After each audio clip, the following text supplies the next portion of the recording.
Pablo, gracias por venir esta mañana. Un placer. ¿Cuál es la urgencia de sacar a esta gente de la parada? Bueno, es una pregunta que hago. La alcaldesa ha decidido que las condiciones de salubridad y seguridad no son adecuadas y ya se puede limpiar el sitio, ¿no? Se puede limpiar, ¿no? Yo creo que es interesante ver lo que ha pasado en otros países. Por ejemplo, en París había Les Halles, que era la parada de ahí.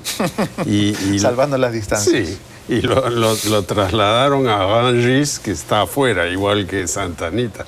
Y el hecho es que cambió todo el sistema de mercados en París. Ya empezaron los supermercados y se acabaron los mercados, ¿no? Y nadie va a Rungis. Antes uno iba a aux Halles a comer sopa de cebolla en la noche, en fin, era muy bonito. Ahora, eso es un comentario... A la parada se va a tomar caldo de gallina. Exacto, es un comentario sentimental. No, claro, ¿no? pero ¿cuál es el apuro? Lo que hemos visto es que los comerciantes no tienen la menor intención de moverse de ahí. Y si empieza a llegar la fuerza pública, esto puede generar un nuevo desastre. Claro, y se tienen que ubicar en un nuevo sitio donde de repente no hay el tráfico comercial que ellos desean, ¿no? Bien, en fin. Vamos a los temas políticos de portada, Pedro Pablo, porque la elección del nuevo primer ministro, René Cornejo, se ha dado en medio de una turbulencia política significativa. Es interesante conversar contigo sobre el tema porque entiendo que René Cornejo ha sido parte de su equipo de trabajo, ¿no? Jefe de planificación de Alianza por el Gran Cambio. En realidad él no estuvo tan metido en la campaña, pero yo he trabajado mucho con él en los años en que estuve en el Ministerio de Economía, en que fui premier, etcétera. Cuéntenos quién es, porque no lo conocemos mucho. Bueno, es un funcionario muy calificado, ha sido profesor en ESAN, tiene un doctorado en Administración de Negocios, es catedrático en ese tema. En realidad él viene de las canteras de ESAN, ¿no? Ha trabajado con prácticamente todos los gobiernos recientes. Así es. Fujimori, García, Toledo y ahora Humala. Claro, es un alto funcionario, como no hay muchos en el Perú, pero él es ciertamente uno de ellos, una persona absolutamente competente, que estuvo en la ONP, estuvo en Mi Vivienda, estuvo en Proinversión, o sea que él conoce muy bien las principales actividades del Estado. Yo creo que es un buen nombramiento como ministro. Ahora, como premier, él tendrá pues que explicar que es un poquito lo que les ha faltado a los anteriores 4 premiers, ¿no? De que no explicaban tanto lo que estaba pasando, ¿no? Ahora, es obviamente un premier técnico, más que político. Así es, aunque uno puede ir transformándose en más político, ¿no? Uno puede hacer ese cambio. Sentado en el caballo y el caballo empieza a trotar, pues hay que trotar, ¿no? Ahora, la entrada de René Cornejo se produce en una coyuntura sumamente tempestuosa. Nunca habíamos visto que un primer ministro como Villanueva se vaya en medio de prácticamente cáscaras e insultos, ¿no? Porque todos han hablado de él. Hasta el propio presidente de la República ha rajado de su ex premier. Claro, eso es desafortunado, ¿no? También quizás el premier cuando se fue, el ex premier, no debió dar una entrevista que dio en Perú 21 al día de salir, ¿no? A veces en esos casos es mejor que baje un poquito la temperatura, ¿no? En fin, eso a lo hecho pecho y ya está, pues. Aquí hay un problema de inestabilidad gubernamental. Tenemos 29 meses de gobierno más o menos, y tenemos ya el quinto gabinete, quinto premier, o sea, es un promedio de 6 meses por premier. Por premier, eso es bien cortito, ¿no? Esto se está pareciendo a Italia o Francia en los años 50, 60, por ahí, que cambiaban de premieres como de calzoncillos casi, ¿no? Pero vayamos al origen de la crisis. La declaración sobre la remuneración mínima vital. ¿Está en agenda, no está en agenda? ¿Lo estamos discutiendo, no lo estamos discutiendo? Y el mensaje que se da, y lo acabamos de hablar con el ex premier Salomón Lerner, es que al presidente no le interesa el tema. Ya, lo que pasa yo creo aquí es que no se manejó bien esto del alza a los ministros, ¿no?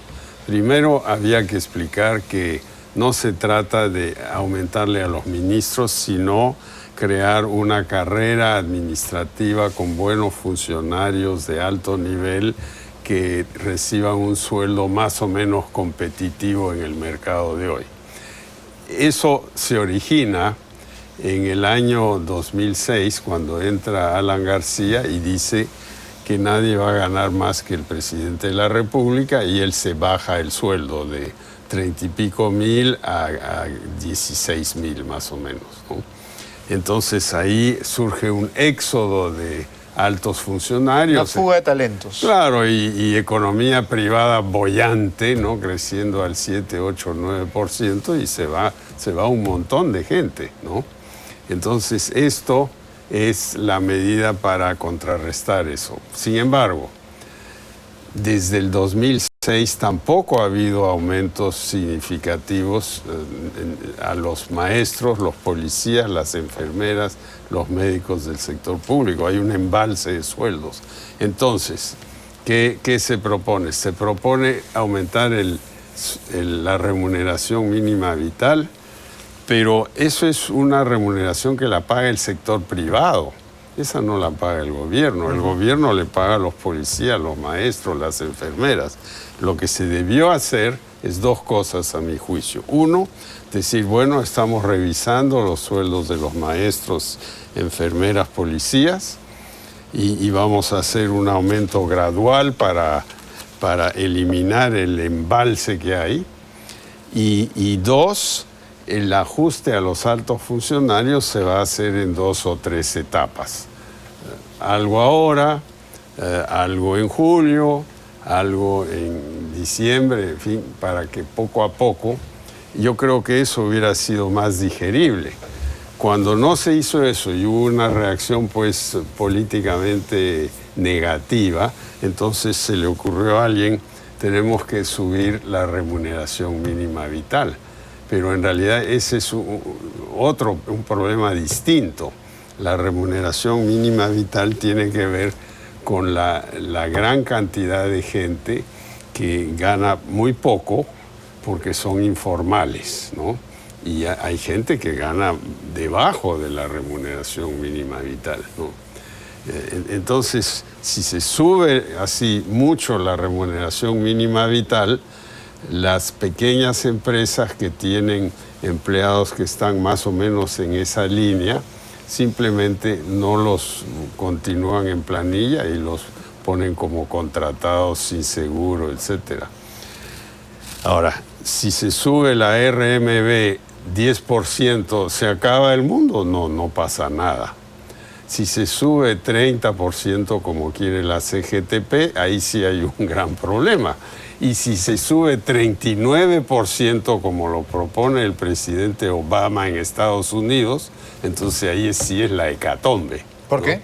Porque simplemente McDonald's, toda la gente que paga ese tipo de sueldo, simplemente va a reducir el personal, nada más, ¿no? Uno va a tener que hacer cola.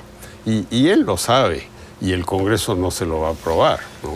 Habiendo sido ministro de Economía, Pedro Pablo, ¿cuál es el rol que a su juicio está adoptando el ministro Castilla, cuya gravitación y peso político es cada vez mayor? Bueno, él está advirtiendo de los costos que todas estas cosas pueden costar, ¿no? valga la redundancia, ¿no? Entonces, ¿por qué le preocupa a él la RMB? Porque las pensiones del Estado, que sí paga el Estado, están vinculadas a eso. Entonces, si bien el sector privado es el que paga el sueldo mínimo, el Estado tiene que aumentar sus costos de pensiones, sobre todo a raíz de eso. Me refería a su rol político por un detalle, por el hecho de que la entrevista que concedió enmendándole la plana a quien se supone que es su jefe, el primer ministro, diera la impresión de que claro, de una hay rebelión. una correlación de fuerzas al interior del Ejecutivo, ¿no? Claro. Bueno, yo creo que el ministro de Economía a veces tiene que simplemente tragar y no decir nada, porque es un ministerio donde hay muchos sinsabores. Por ejemplo, si uno hace la suma de lo que piden todos los ministerios para el presupuesto anual de la República, sería 5 o 6 veces el presupuesto real, ¿no? Entonces el ministro de Economía y los funcionarios del ministerio, sobre todo el director de presupuesto, están siempre frenando, ¿no? Tratando de impedir, ¿no? Entonces es una reacción natural de parte del ministro decir, bueno, yo no estoy de acuerdo, etcétera. Pero a veces es estas mejor diferencias no deberían nada. dirimirse en los medios, ¿no? No, en público no. Porque la impresión que da es que cada uno se dispara por su lado. Claro. Y después han tratado de decir, bueno, la RMB siempre está en la agenda nacional, porque claro, se habla de ella en la Constitución, ¿no? Pero al final, yo creo que lo que necesitamos aquí es estabilidad, un gabinete que dure hasta el final del gobierno, que la economía se desarrolle, que controlemos bien las cosas y que no gastemos 6-7 mil millones de dólares en una línea de tren. En la línea 2 es un costo pues que está completamente fuera de control, ¿no? Fuera de la realidad, en todo caso. Fuera de la realidad y en todo caso, si se quiere hacer esa línea, que yo creo que hay que hacer el metro, absolutamente hay que hacer el metro, entonces prolonguemos la línea a donde están los pasajeros, en Ventanilla, hay 200, 300 mil personas ahí y todo eso es por la superficie, ¿no? Ahí no va a haber ningún túnel. Tenemos que ir a una pausa, pero quiero antes pedirle su análisis sobre la nueva crisis que se ha generado por la figura de la primera dama. Es el monotema, todos hablamos de eso, algunos están un poco cansados, sobre todo al interior del oficialismo, pero lo cierto es que ya a estas alturas quizá cabría que la primera dama tenga un cargo, ¿no? Bueno, si ella realmente tiene una influencia grande sobre la marcha política del país. ¿Usted lo duda? No lo dudo. Debería tomar las responsabilidades correspondientes, ¿no? Porque hay también un problema de legitimidad. El gobernante debe ser elegido por el pueblo. Claro, así es. Y no hemos elegido a la señora Bueno, Nadine. pero claro, el presidente estaba casado con ella cuando postuló a la presidencia. Todo el mundo la vio en la campaña, ¿no? Sí, claro, ¿No? pero... Y hubiera sido inocente pensar que ella no iba a tener influencia alguna. Pero ha habido otras esposas que no han tenido influencia Así alguna. es. ¿Cómo podíamos adivinar? Claro. En un eventual gobierno, Así. en un eventual gobierno suyo, Pedro Pablo, ¿su esposa le puede dar un golpe de Estado? No. Queremos Bueno, saber, ¿no? En la casa me da golpes de Estado. Por si acaso cada pregunto, rato, ¿no? pero Porque afuera no. queremos estar prevenidos. No, claro. De repente la señora es un No, mariscal es y... tranquilita nomás. Pero los propios ex primer ministros admiten que esto ha ido increciendo. Ella evidentemente es una mujer capaz, inteligente, pero cada vez ha ido concentrando más poder.